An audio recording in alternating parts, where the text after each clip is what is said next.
আমরা যদি বাংলাদেশকে আগের বাংলাদেশ দেখতে না চাই, আমরা যদি বাংলাদেশকে নতুন বাংলাদেশ হিসেবে দেখতে চাই, আমরা সেই নতুন বাংলাদেশের যেই জায়গা, আমরা যেই রকম বাংলাদেশ চেয়েছি সেই বাংলাদেশ এখনো পাই নাই।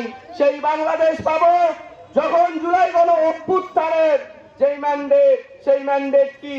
বিচার, সংস্কার, সার্বভৌমত্ব রক্ষা এবং এই বিচারের জন্য যে সময় ক্ষেপণ করা হচ্ছে সেই বিচার দ্রুত যখন হবে তখন। তার জন্য কি করতে হবে ভাই? আমাদেরকে আগামী গণভোটে হ্যাঁ জয়যুক্ত করতে হবে। হ্যাঁ যদি জয়যুক্ত হয় তাহলে আমরা আজাদির পথে আছি। আমরা কিসের পথে আছি? এই আজাদি আমরা চাই।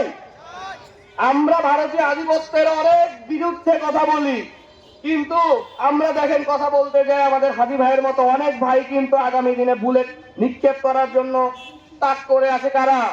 ফ্যাসিবাদের দোষর থেকে শুরু করে যারা ইন্ডিয়া দালালি করছে তারা কিনা? আমরা কি হাজি হত্যার বিচার চাই? আমরা হাজি হত্যার বিচার চাইলে ইনশাল্লাহ সবাই আমরা হা ভোটে যুক্ত করব। আমরা চাই এই বাংলাদেশ থেকে, আমাদের এই ৯ আসন থেকে চাঁদাবাজি, দুর্নীতিবাজি, খুন খারাপ, হত্যা, অত্যাচার, জুলুম, নিপীড়ন এগুলো থেকে বাঁচতে। বাঁচার মানে কি? আজাদি। আমরা কে কে আজাদি চাই? আমরা গোলামি চাই না, আজাদি চাই। আমরা আজাদি চাই। সেই আজাদির মার্কা কি? সেই আজাদির মার্কা কি? সেই আজাদির মার্কা কি? আমরা এই আজাদির মার্কা প্রত্যেকটা ঘরে ঘরে পৌঁছে দিতে চাই। 11 দলীয় জোটের মাধ্যম দিয়ে আমরা এই পারবো, এই চাঁদাবাজদের থেকে মুক্ত করব, এই আপনার সিন্ডিকেট বাজিদের কাছ থেকে মুক্ত করব। যাদের রক্তে আছে জিনিস এই কথা যে আমরা সহিংসতা চাই না। গত কালকে তারেক রহমান সাহেব বলেছেন যে আমরা হচ্ছে দখলবাজি এবং অত্যাচারী যারা আছে এবং আমরা হচ্ছে জিরো টলারেন্স নিয়ে আসবো সহিংসতার। আমরা ওয়েলকাম জানাই 11 দলীয় জোটের পক্ষ থেকে।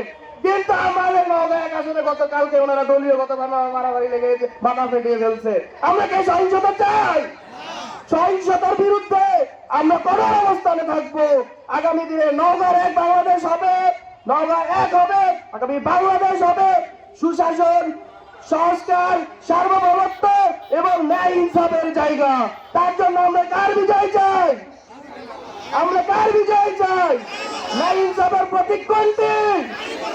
আমরা ঘরে ঘরে, বাড়ি বাড়ি, প্রত্যেকটা জায়গায় আমরা এই আওয়াজ পৌঁছাই দিব। কে কে দিব ভাই? আমরা সবাই দিব এবং ইনশাআল্লাহ আমাদের এই ৯ আসনে মাহবুবুল ভাই এবং দাঁড়িপাল্লার বিজয় হবে। সেই বিজয়ের শুভেচ্ছা জানিয়ে আগামী দিনে বিজয়ের মাঠে আমরা একত্রিত হব ইনশাআল্লাহ। ইনকিলাব, ইনকিলাব, ইনকিলাব, ইনকিলাব। 11 দলীয় জোট জিন্দাবাদ।